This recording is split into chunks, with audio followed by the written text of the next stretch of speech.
Hello everyone. A very good evening to our beloved speaker, Mr. A.N. Rao sir, and very good morning to Shravan sir, and good evening to all my seniors and my dear friends. Myself, Madhu Gunagani from first year Food Technology. I am honored to be as a host for this marvelous session. I warmly welcome you all to this Talk. Let me acknowledge the presence of our respected and dearest personality, none other than Mr. A.N. Rao sir. Thank you very much for your presence in this session, sir. So let us start our session with a song by A.N. Rao sir. I'm not singing. I don't like to punish my audience. I'll be playing. Okay? Just give me a second. Tell me if the monkey has come. Can you see the monkey? Yes, sir. Okay, not me. I mean, another monkey. So, today, my objective is to protect you from this monkey called your mind. Okay? That's the whole theme. I'll explain what I mean as we go. I want to start with my favorite invocation, and thank you for allowing me to play this invocation.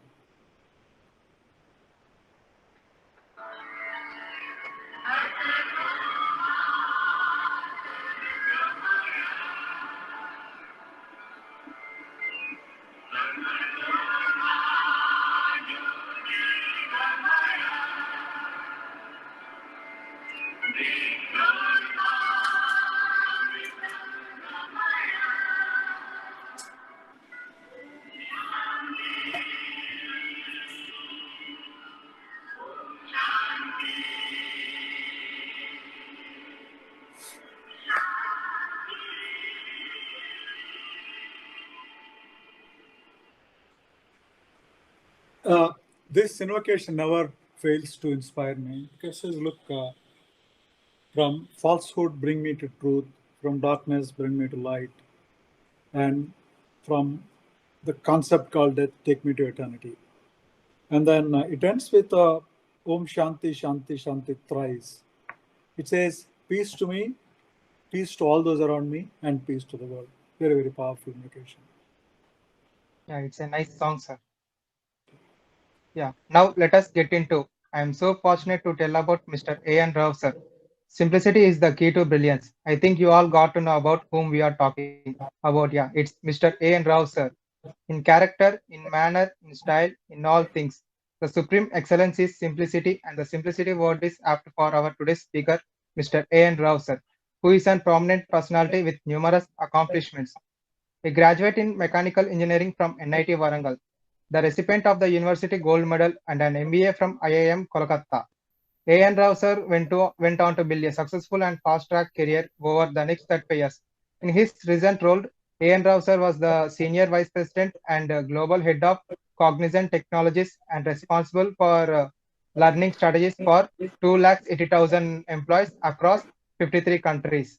After 35 years of working with various global corporations, A.N. Rao sir retired on the 31st December of 2018 and stepped into the next phase of life, which he calls phase of purposeful impact. He is now a freelance consultant in the EdTech domain, which he consults in the areas of learning strategies and technologies.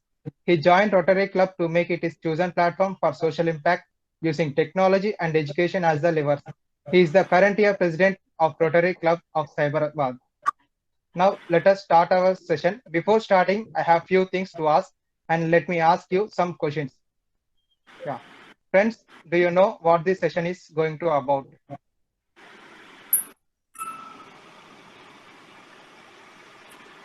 Mind map. Yeah. Isn't it unique from other sessions? Yes. Yes. Yeah. What do you think about mind mapping, actually? Mind mapping means, suppose if we have an idea, when an idea comes into our mind, it is usually vague and not clear. But with mind mapping, I guess it just solves the matter and clears the air and puts it in a order, I guess. That's a good answer. I think we'll build on that as we go. Thank you so much. Yeah. Now let us know more about mind mapping by A.N. Rao, sir. Okay. So, Shravan, I just joined through one more iPad so I can see some of you, because I'm not a pilot who can fly in the unknown skies, right? I need to see people. So I actually want to start with a dinner conversation I had about 17, 18 years ago. We had a customer, the CIO of a very large New York financials company. So we had a good meeting. End of the day, I was hosting him for dinner. I said, look, you seem like an inspired man. You work so hard. He got off a plane at 4 in the morning. 9 o'clock, he was there for the first meeting. End of the day, we were at a dinner. I said, what keeps you going? So this is a line I stole from him. He said, divine dissatisfaction till I'm living life to my full potential. There is so much to be done. So I often heard people talk about living to full potential, but he said, look, the dissatisfaction that fuels me, then he said, it's a divine dissatisfaction, because it's not a bitter dissatisfaction, it's a happy dissatisfaction. He said, that's what keeps me going. So thanks to Shravan, I'm part of this mentor team. I said, the job of us as a mentor is to help you feel your divine dissatisfaction and live to your full potential. Okay, this session is a part of trying to help you all a little bit with what we had no help for. Okay, so how many of you agree with this? Your mind is your best friend. How will I know that, Shravan? Can I see the chat thing? Or if you can, one of you can voice over and say how many agree with this, that'll be great. How many of you agree with this? Your mind is your best friend. Yes, but worst enemy also sometimes. Okay, interesting. Okay. How many of you believe it's the most important part of your being? It is? Okay.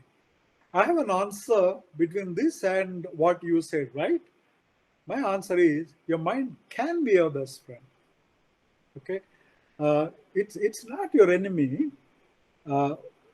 We don't understand it. It's like getting on a 1000cc bike the first time without learning, trying to drive it, and if you fall, it's not the fault of the bike. We need to know the bike a little bit. Okay, I'll explain that a little more. There are two things that come in the way of our life in our desire to reach our full potential. You remember I said all of us, our desire is to live at our full potential. Is this the best form of me? Can I be anything better?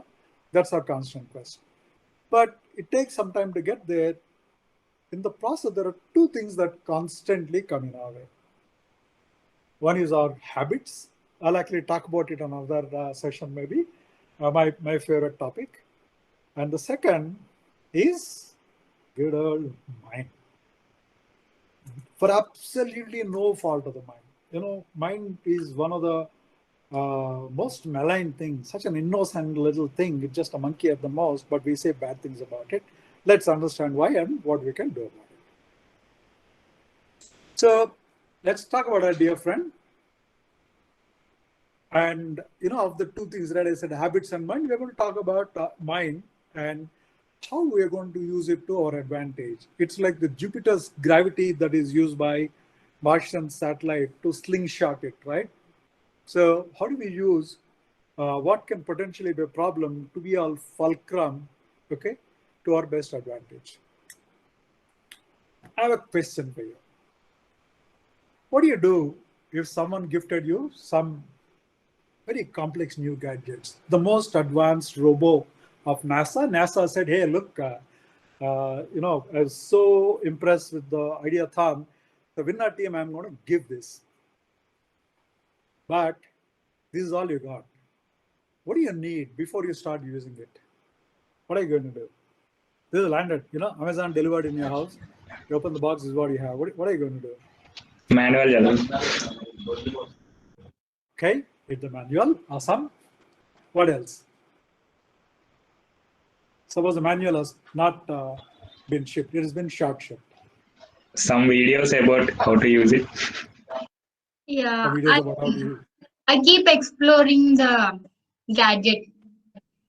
You keep exploring the gadget.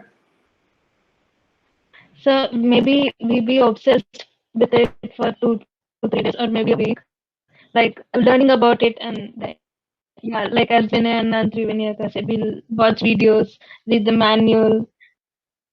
Yeah. Okay. Somebody said Google or YouTube. I'm surprised none of us said, yeah, I'm going to put it on Facebook. Somebody from NASA is going to read that. Okay. Call my geek friend. Call it, hey, geek, what do you do with this? I'll call NASA. But if the most important thing that got gifted to you, mind is a gift of life to us. It came without a manual. As of now, Google, etc., are of limited use because mind is one of the least understood parts of the body. There is so much that's happening in cognitive neuroscience. You're talking about brain engineering. You're talking about neuroengineering. You're trying to, if you're Elon Musk, you'll actually put a Neuralink in the head of a pig. You actually put it in the head of a pig to understand. Soon, I'm sure you're going to put a Neuralink, a chip inside our head, try to understand. As of now, it's understood so little. So what we're going to do first is to see what things we know as a part of the experience so far. Answer has still not been cracked. We learned a lot of things experientially. And many of things can be counterintuitive. If you disagree with me, I want you to say so. Because I love those who disagree with me much more than those who agree with me. Okay, because those who disagree with me teach me. So I learned a few things. First thing is, mind does not have a mind. I said, what do you mean mind does not have a mind? I'll ask a question. Did it ever happen to you that you returned from the supermarket and just realized that 2 days back, your mom or dad told you that next time you're in the market, please pick up 2 AA cells because the wall clock is out of battery. And you went there, you shopped for 2 shopping carts full of stuff, you came home, you enter the house, and your mind says, hey, you haven't bought the batteries. What do you call something that is not told you when you're standing next to the battery rack? You come home and say, hey buddy, you haven't bought the battery. So mind is not a great secretary. Mind does not have a mind. Or sometimes you come back and say, ask a question, yeah, it's at the tip of my tongue. I said, look, either you cut the tip of your tongue and give it to me, or you think of an answer. And 5 minutes when you're going off, when you don't need the answer anymore, brain says, yeah, here is the answer. I didn't tell you that time. So it kind of plays some tricks on you. And we broadly say the mind does not have a mind. No mind. Okay? Next. It does not use a manual. It's like a baby. New babies are born without a user manual. You know what a mother goes through, right? The baby is hungry, it cries. It is sleepy, it cries. It thinks it's all your problem. So try to give it milk because it's hungry. It says, no, I'll cry. So mind is in a very similar manner because, like I said, the neuroscience is not yet reached a level of understanding where we can interpret how the brain works. So we're able to use it. Like the bike an example or the robo an example. You do the manual, all you have to know about it, then you can use it efficiently. Mind is still only partially understood. Mind works in images. Okay, let me give you an example. I want you to imagine a mango. A mango? It's not a trick question, a mango. So, can some of you tell me, when I say imagine, what do you see? What do you visualize? Image of mango rather than word mango. Spot on, exactly. You don't say M-A-N-G-O. You don't say N-G-O, yes. Yeah. So the beautiful thing is, irrespective of what language you speak, you stand in the United Nations and say in 300 languages, ask them all to imagine a mango. They'll all see the image. Language is not what your mind thinks in. Language is subsequent translation. It's a separate translation module. Mind works in images. So that being the case, should we appreciate the fact that what we store is in images? So there is some way, if there is some way you can actually send the content to the mind in the form it understands and stores, it's going to be so much more efficient. And it's absolutely established now that people watch a video, retain 40% more information than those who read a book. Because for mind, it's able to straight away take it, put it in a short-term working memory, if necessary, put it in a long-term working memory. This is my favorite. We all know about learning curve. We say you keep doing the same thing, you'll get better at it. But this guy called Ebbinghaus is a German guy. He did a very empirical study. He came up with Ebbinghaus' forgetfulness curve. He says whatever you learn, okay, day 1, day 0, you learn 100%. You're ustad at it. Algebra, I can crack anything. 7th degree differential equation, I'll crack in a breath. But then, after 24 hours, you lost about 50% of it.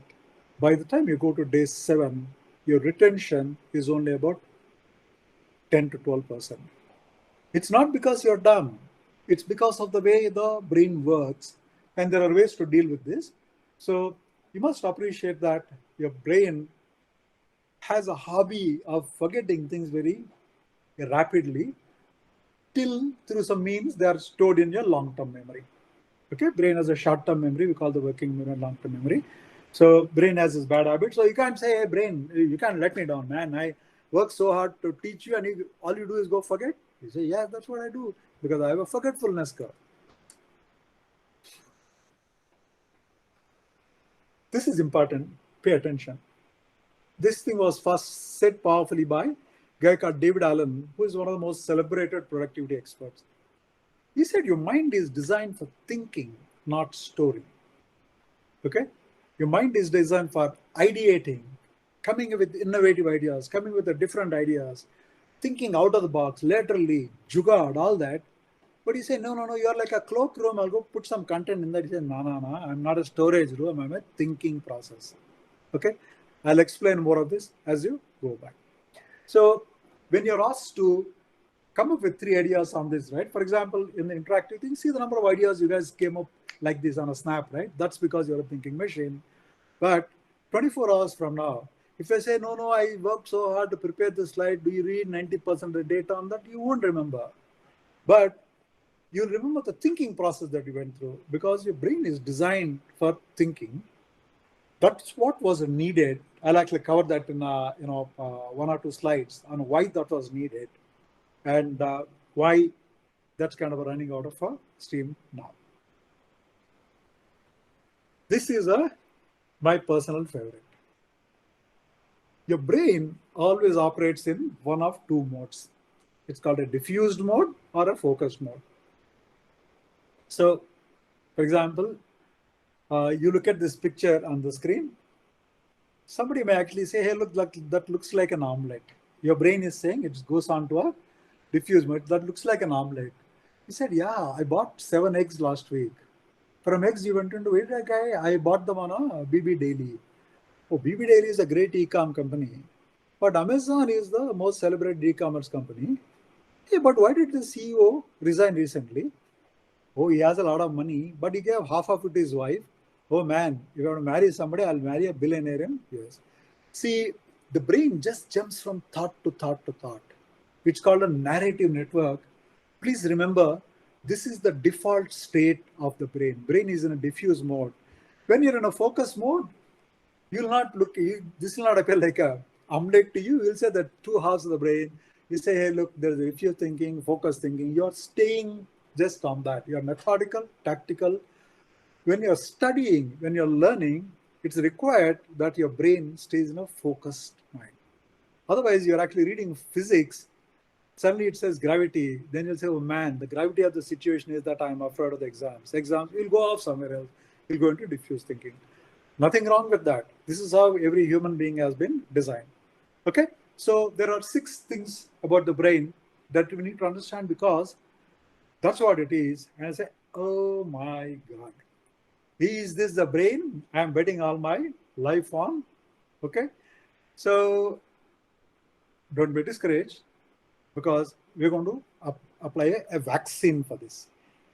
We'll have our own mRNA vaccine on how to deal with this brain, which is a monkey, it thinks in images, it's not for storing, etc., etc. But then we have to stop for a moment and say, why the hell did this happen?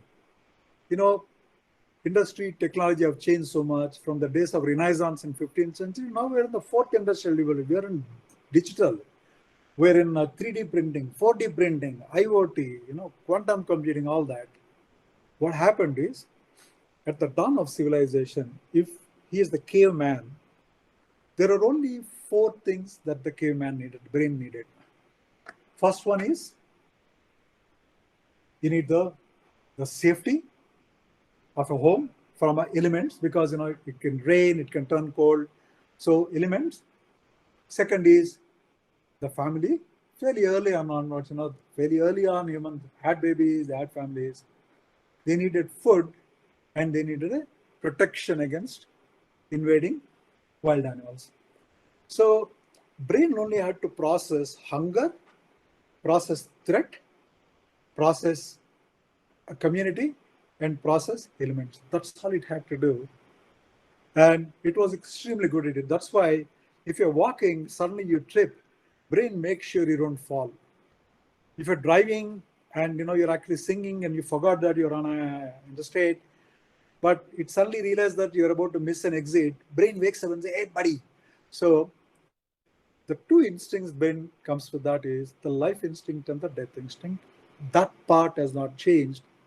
But we moved into the knowledge economy, right? Digital knowledge economy, tons of information generated. So number of topics and themes we deal with are much more than a food, wild animal, safety, and a family. There's so much more. Look at all the subjects that you deal with, number of things that you need to think about, talk about, the movies that you need to see. We have an enormous information overload. The brain was not designed to deal with that. And the unfortunate truth is that while industry has gone to industry 4.0, brain is still in brain 1.0. That's reality. We don't grudge reality. Number of sources of information has exploded, but the brain is still what it is. Sad, but that is true. Okay, when you know the facts, we figure out how to deal with that. I said, big deal, man. For whatever 200,000 years is how old humanity is. 20,000 years since they put the first heart, the first glass. They have coped with this. Why is it such a big deal for us now? So let's spend a little time on see the things that we do most of the time, and then juxtapose this with the limitations of mind, and you'll see why you start getting stressed out. You agree that we all take notes in classes?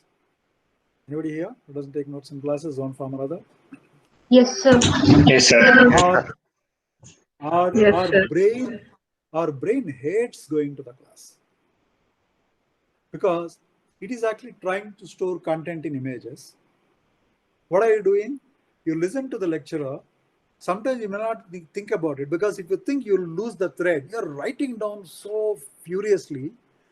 So sometimes if your name is called out, say, oh, did you call me? Because you're so busy writing down. So you're actually being a speech to text bot without applying the thinking. But his brain is for thinking. You remember this lovely story of how Mahabharata was written? So Vedavyasa was dictating Bharata. He needed somebody with a fantastic high-speed handwriting. Someone said, hey, Ganesha has got a great handwriting speed. He brought Ganesha, Lord Ganesha to write that. But then he was writing so fast, the pen nib kept him getting worn out. And he said, hey, don't worry, he just broke one of his tusks. He says, very tough. That's why Ganesha has only one full tusk, one half tusk. He breaks that, starts writing with that. Vedavyasa is still not able to keep pace. He said, this guy is writing so fast, man. So for that, he said, look, Ganesha, this is cheating, man. So you have to first understand what I'm saying before you write it. So injected a space, which unfortunately we don't have when you're taking session in the class, because either you understand or you write down. If you understand, you're going home without your notes, and Ebbinghaus forgetfulness curve. Next day when you wake up, there's nothing in the head.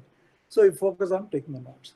So in the process, you have a huge amount of notes but you actually struggle with that. You come back and say, oh my God, did I write this? Yeah, this is my handwriting, but I don't remember it, right? So that's the first impact of, this the monkey wala brain on our lives. You agree that we all work on projects? I know efforts that you put in for all your, the ideathon sessions. We all work on projects. When you start thinking about project, it's very unstructured. You don't even know what you want. Somebody said, let's waste water. When you started from the theme, it's unstructured. First, you have to brainstorm, come up with a lot of ideas, okay? And then you go on writing them in a long piece of paper. After that, there's a flood of ideas in a serial form. They're not gathered in a particular fashion. They're not collated in a particular fashion. You just look at everything that you've written and you faint, okay? Because again, your brain says, man, this is like a newspaper, page 1 to page 16, you've written the whole thing. I don't know where to focus on. I don't know what the important things are. So writing down assumes we have clarity, may not be so. How many of you research on something or other? Anything? What is the best toothpaste to? Should I buy this earpods to? Okay. What movie should I go to? We are constantly researching. In a knowledge economy, the problem is researching. There are multiple sources of information, multiple conflicting information. Take a virus, right? Somebody comes and says mRNA is all bakwas. They say, the Pune-wala's vaccine is what you should see. So you're actually getting so much information, sometimes conflicting information. So how do you serially process it to arrive at conclusions? Again, I said, right, look, how do we, it's not inherently capable of grouping the way we are listening to it. You just go on reading 30 articles on it and you're not sure how to deal with this. And then when you have to search for something, hey, who invented mRNA? We don't know where we wrote because we went on writing like Ganesha writing Mahabharata. But at least Ganesha had understanding, we don't understand. This is what, not for you, you'll get there somewhere. People like Shravan and I, we went through this, we spent so much time in meetings. I remember the days I would have been at least in 11 meetings. Then you don't know if you're getting married or you're having food or you're fighting with somebody. By the time we came back, so many thoughts. After all that, you come back and say, look, this is such an important meeting. I wanted to say this, I forgot. Or you were actually preparing for a speech. He said, there's one important point that you say you're not going to miss, but you'll come back and say, oh God, I missed saying my most important thing. Okay. So all this happens because, brain is not built to deal with things the way we deal with it. It's not how it works.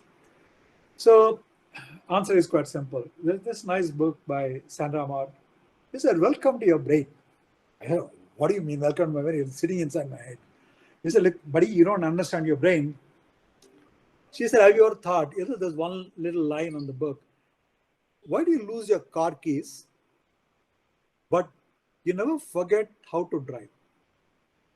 Right? You come back, you're going on a holiday, a house locker, you keep it in a special place. He said, so special, I'm not going to forget it. When you come back, you search the whole house looking for the special places. But when you get into the car and start driving, did your feet get confused saying, hey, I'm not sure. I'm a left foot. Should I use the accelerator or brake, right? Do they have the argument? No, they say, no, you don't, right? Why is it that you do things so intuitively? So that's what we're going to do. What we're going to do is, brain is what it is. By understanding how the brain is structured, how the brain functions, we learn habits that are in coherence with the brain function. So brain is not going to change. Brain is not going to change because, you don't understand what it's doing. So we understand and align with the brain to succeed. Believe me, once that dawns on you, he said, hey, the brain does not have a brain. So I can't assume that it is going to remember this idea, right? Because I was on a treadmill. I got this fantastic idea. I said, look, in fact, this morning when we were on the walk, I got some good ideas for my slide 2 of my presentation. By the time I come back, I know I would forget those ideas. On the last slide, I'm going to teach you, give you 2 simple tricks on how you will never, ever miss an idea. I promise you, after this just 2 simple tricks, you will never miss an idea. You'll never lose a thought. Never, I promise you. Okay? So It's happening now. So throughout the history of human development, a lot of people said, look, our environment has changed, it's become so complicated, but our brain is still in version 1, it cannot deal with this. So how are we going to handle? He said, look, I think we must give human beings some tools. So this guy called David Allen, he came with a methodology called getting things done. In fact, I'm a certified trainer in that. Shravan, at some point of time, I'll be happy to share. It can change your life. Then they have a tool called visual thinking, mind mapping, lots of tools. But we're going to focus on just one tool today, that's mind mapping. And I'm going to take one simple trick from David Allen's getting things done towards that to actually help you. Make sure you don't need a great memory. I'll assure that I'll give you a tool by which you'll never miss an idea. Okay? You may be in the shower, you got a great idea. What do you do? Where do you write that? By the time you're out of the shower, you've forgotten because you're already running, you're late to this college. I'll give it. So we're going to look at just one tool that's called the mind mapping that gracefully acknowledges not the limitations, the design characteristics of our mind. They're not the limitation. That's how it is. So you can't buy a pressure cooker and use it as a car. You can't, right? A pressure cooker has its design parameters. So mind mapping, what it does is it acknowledges the reality of our mind and gives us a habit to deal with it and still be successful. I'll pause here. Any questions I can answer for you at this stage? Any thoughts, question? Regarding you said about ideas that come into your brain and you forget. So I used to, even when I was sleeping, I always used to have a notebook right next to me. So that way, as soon as I get an idea in my sleep, also I get up and start writing. So I used to have notebooks everywhere, every place. As soon as I got an idea, I should not forget. So if I'm in the shower, immediately I'm trying to come out and try to write the idea somewhere.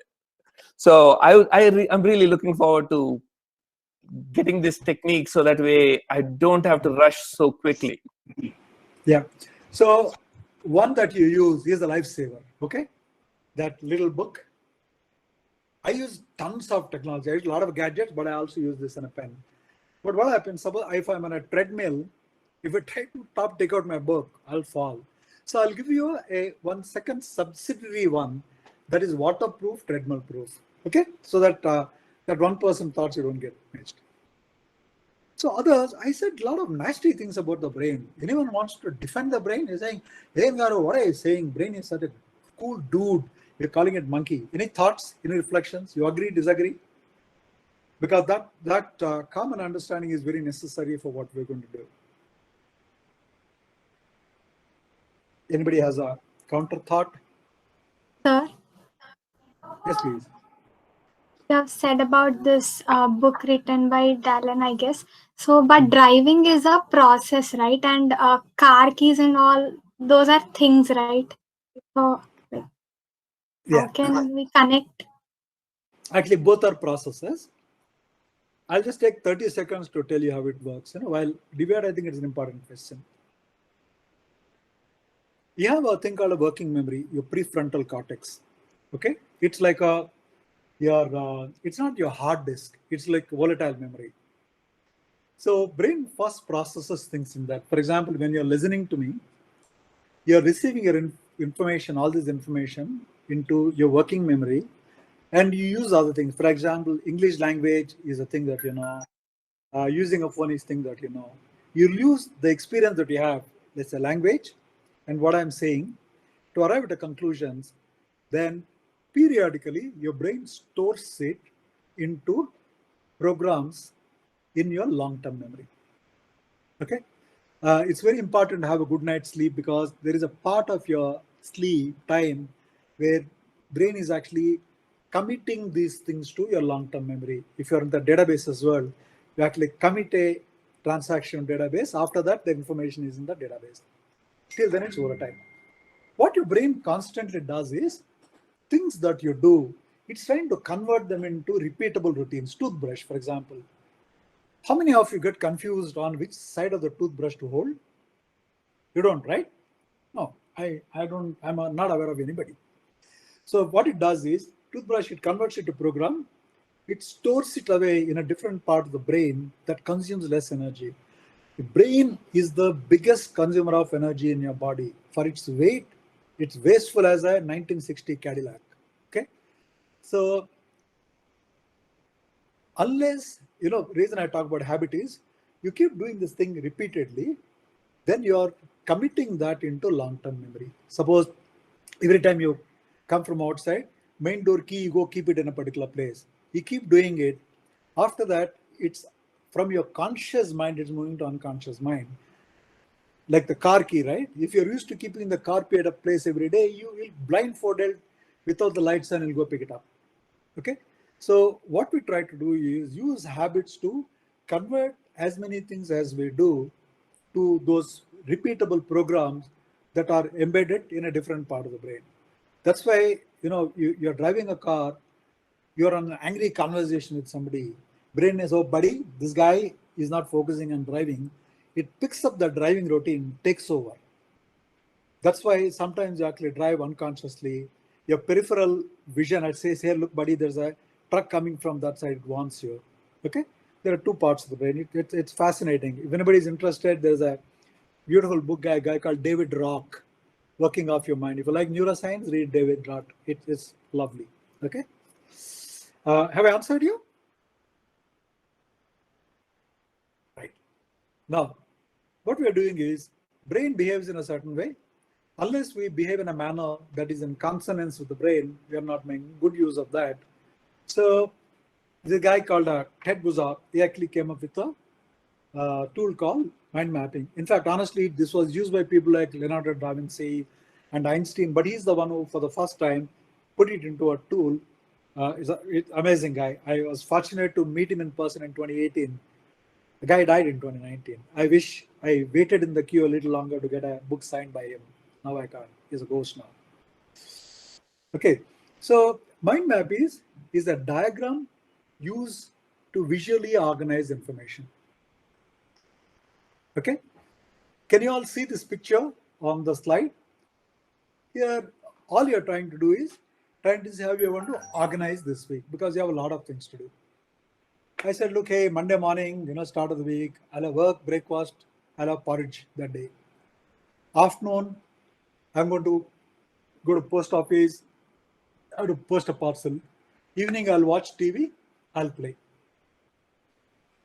In the process, see the number of activities involved in this. You're talking about a Monday, morning, evening, afternoon, you're talking about meals, you're talking about running errands, you're talking about entertainment, you're talking about your physical fitness thing. See how beautifully it has been put in here. First one branch, you created a branch called Monday, then you broke it into morning, afternoon, evening. It's nice and visual, right? Because it's so easy for mind to visualize this. And then you say, what am I doing Monday morning? I have some work, I also have breakfast and porridge. Okay? And I'm eating porridge and omelette. After that, you don't have to remember it. Then he said, what happens on Tuesday? Again, morning, afternoon, evening. Wednesday, morning, afternoon, and evening. What you have done is you translated a ton of information. If you really see, there's a lot of information on this. Okay, in terms of what you do, when, where, what you eat, what day, when do you play, when do you work, when do you take care of fitness, etc. You are getting it into one visually organized. This is called visual thinking. You visually represented. Honestly, you spend 30 seconds looking at this. After that, you'll be able to recall most of it. You'll actually say, hey, look, Monday morning, this guy is going to eat porridge and omelette, and Tuesday evening he's going to play piano. I know that Thursday evening he's going to play tennis. Some of those things, remember, because you are handing over information to brain in a manner it is best designed to keep and remember. With me? Yeah. Yes, Tony sir. Buzan. Yeah, Tony Buzan is this amazing guy who designed this. The reason I added this slide was when he passed away in 2019, Missing You, somebody wrote a blog called Missing You. He wrote the blog as a mind map. You see this? He wrote, this, they say, hey, Tony passed away. So instead of writing a big obituary, this guy's obituary was written as a mind map. This guy was and he said this guy's a mind mapping guy, he's a psychologist, he's an author, wrote 150 books, about intelligence, memory, speed reading and learning. He was an entrepreneur, he was an advisor, speaker. Now, if I close this slide, ask you saying, what all did Tony Buzan do? Most of you will recall that he was on mind mapping, he died in 2019, he was a psychologist, educationalist, author, entrepreneur, advisor, and speaker. But if I wrote the same thing as a list and gave it to you, most of us will miss most of it. Because what you're doing is, it's like you feed a baby a porridge, you don't feed it biryani with pickle, right? So you're aligning the inputs in the manner the brain can consume in the most natural way. Don't chain the brain. That'll be a big mistake. You say, no, this brain, how dare it not respond to me? Don't even get there. Okay? Maybe in 200,000 years, but not now. Now, let's spend a few seconds. We're also going to do an exercise, okay, live on this, but I just want to take you through the process of building a mind map. First, you will start with a topic. What am I mind mapping? For example, you remember Tree had a session on how to prepare for exams. We'll actually come to one of that. He said, look, what is the best way to prepare for exams? You put the topic in the center. Or you say, look, I want to go on a vacation. You need to plan for all that, right? So vacation is what I put in the center. Then you start thinking. You start thinking, as ideas come in, you create branches. For example, there is a main branch. If you go back to Tony Buzan, he said, look, this is a psychologist. He's an author. He's an entrepreneur. He's an advisor. You put them in the main branches, and then you go on to adding more and more detail to that. The advantage of doing this way is, here, you see this here? There's a thing called images, but you say, hey, look, this is actually linked to something else here. You can link it very easily. Or you might say, this idea doesn't belong here. I want to put it in another group. You can do this. But if you're running on take a piece of paper, go on writing it. If you have to insert an idea in between, you can't do that. If you want to consolidate all the ideas, group all the ideas, you can't do that. Let's say you've done a brainstorming, you had some 150 ideas, you want to group them into 7 themes. If you wrote them all as in a list, it's very, very complicated. So what do people do? They put them on slips of paper, you make it visual, and then keep them. After that, it's very easy to organize them. Okay? So method is quite simple. So I'm going to take 3 or 4 examples to show how it is to be built. Then on these, we're actually going to build 1 or 2 mind maps on this exercise. So, feel comfortable with it. I was told this is a very popular topic, examination preparation, right? Okay. So let's look at our theme. Get ready for exams is the central theme. You see this? If you're very artistic, put a picture there. They say put at least 3 colors there because your mind loves color. Mind is aesthetic. It's graphical. Okay. So get ready for exams. You see this? That itself makes your mind smile. You say, hey, I'll start working on it. Now, I said, look, what are my big branches here? Create a study countdown. Oh my God, there are only so many days here. My timeline is 1. Be strategic. Is it a multiple choice question? Is it an essay kind of a question? So what do I need to prepare for it? Break down the exam content. Say you can't eat an elephant all at once, right? You'll say, hey, look, I have 5 subjects. These are tough subjects. I have this many subjects, this many chapters.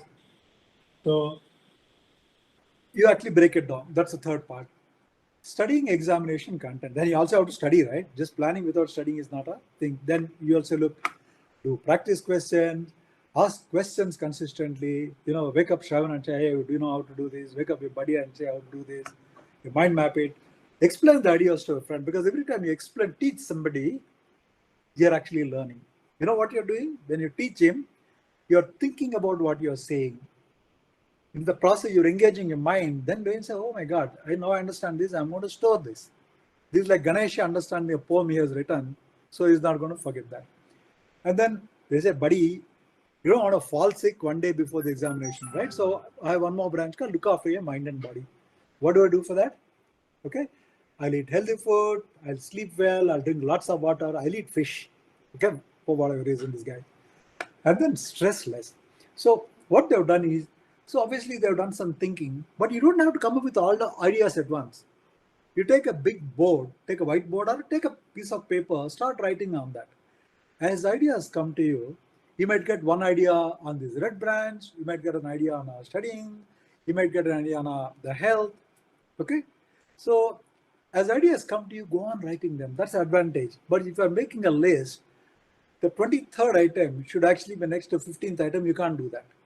Whereas you can visually group them the way you want. That's why, in fact, I say first thing that you do is take a piece of a paper and pen, because when you do with your hand, you absorb the habit much more. Okay. After that, I'll also show you. I use a tool called MindJet Manager. I use it. I'll also tell you some very interesting ways I use this. Then you'll say, hey, look, man, this can be useful anywhere.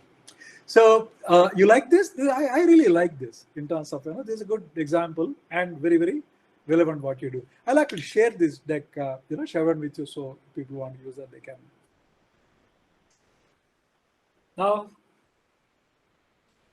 it's not all listening. You'll have to do some work now.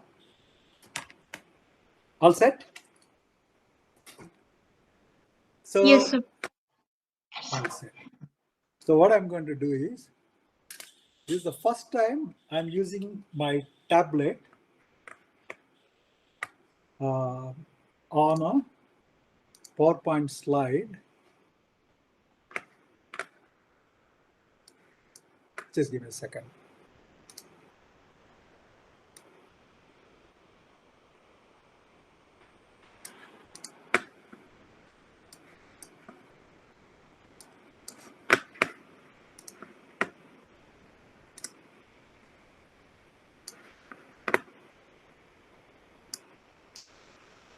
Okay.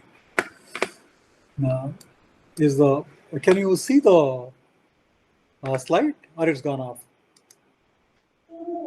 It's gone, sir. It's back now, right? Yes, sir. Okay, good.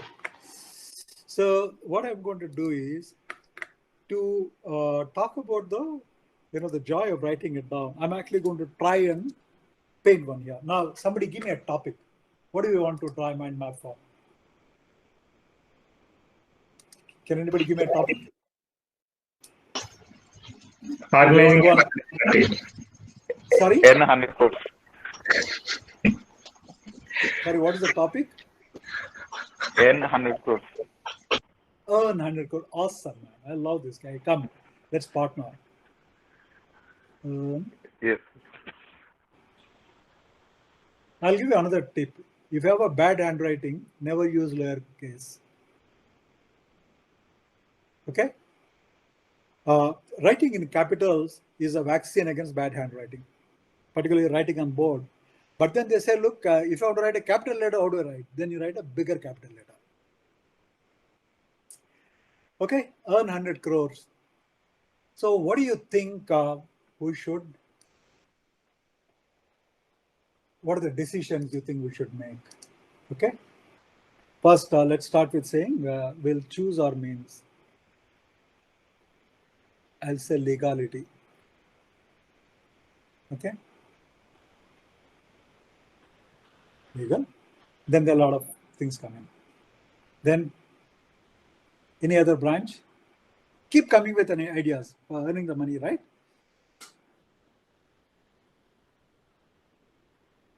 I'll say options. Make a timetable. That's a good one. Options, right? Loot a bank, lottery. Okay. You can actually say. Investments. Okay. Okay, sorry, I didn't think of those things. Why was I thinking of all the bad stuff? Bank heist, investment. Invest. Building the mindset. I'm sorry? Building the mindset. Mindset. I love that. Then your wife comes and says, hey, what do you want to invest in? Gold? That is safe. Or your friend says, put it in equity. Mm-hmm. You saw what happened to game table. Or you might say you want to put it in Yes. cyber currency. Okay, you see Elon Musk put $1.5 billion in cyber currency. Okay, cyber. So or I'd say, look, I'll just put it in mutual fund. But of course, you have to earn the money first, right, to put it in that. Okay, what else? What other things come? You said time frame, right? Time frame.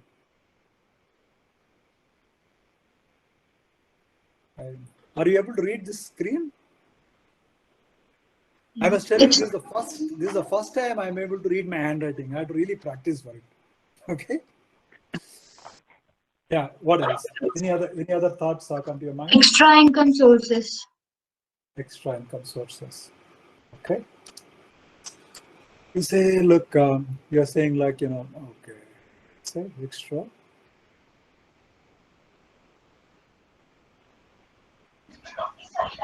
Daily habits. Sources. Networking. Okay, see, that's a nice one. I got a new branch, right? I'll go here and say networking.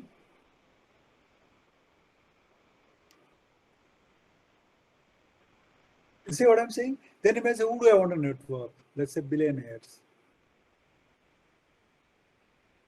Savings. Can I add it here? See the beauty of it? Now I got one in option. Okay. Now I still have the options branch open. I'll go and say savings. Okay. But you're getting the broad idea, right? What you're doing is, I'm sorry, say that again, please. I missed your thought. Planning. I love that. I'm a big fan of planning. So let's say I'll take yellow because I like the color. You see this? Now I got one more branch. I'll just go say planning. Okay, then you say, the moment you say planning, how am I going to plan? What are the various things I plan for, etc.? All that will come in here. You may say I need insurance, I need security because I have 100 crores, all those things will come in. So what happened here is, you started with the thought, earn 100 crores, and then you let your mind on a freewheeling mode. And as the thoughts come in, group them together. Once you have a big level, take options, right? You have options. Once it's option, then you say, hey, look, what all options can I look at? X, Y, Z, so on. Then suddenly you're on your morning walk and say, oh my God, I did not even think of, Cybercoin, Bitcoin as a new currency. I'll go add that there. You can always keep building on it. So you take your mind, what we call a green light zoning. Green light zoning is you don't ask it a question. It can think whatever it wants. You keep collecting the thoughts. You keep collecting the thoughts in a visual manner. Your mind finds it very, very easy to relate to this. Believe me, if I wrote all these things in a list in 15 bullets, and if I call you an hour back saying, can you list, you won't. But this picture, mind kind of stores it because mind actually stores things as pictures. Mind is language, it doesn't care about the language. But you'll also remember this saying, look, Ian and the terrible handwriting goes 100 crores in the center. I remember there was that yellow thing, planning on top. He also said, should I earn it legally or not legally? Options, extra time frame. Okay. So because your brain handles things this way, but you hand it over in that manner, it actually remembers. Not only that, you're not constraining your mind. You say, hey, go on thinking. You remember we said brain is for thinking. Best part of brain is thinking, not storing. It'll keep coming with ideas. Okay. Then you might come and say, look, hey, legally also, illegal in India, legal in US, illegal in Canada, or illegal. You'll actually start coming with all those things because you don't want to be 100 crores and in prison, right? So you'll actually keep coming up with the thoughts. So does it give a sense of how we go about it, the sequence? Yes, sir. Are you with me? Okay. Now, what I'll do is I'll just run you through 3 or 4 more samples. So that gives a sense of how do you really ideate on these. So do I have your permission to go to the next slide? Yes, sir. Yes, Awesome. sir. I needed that. Okay. See, that's the artwork. That's what you guys prepared. You have a first version.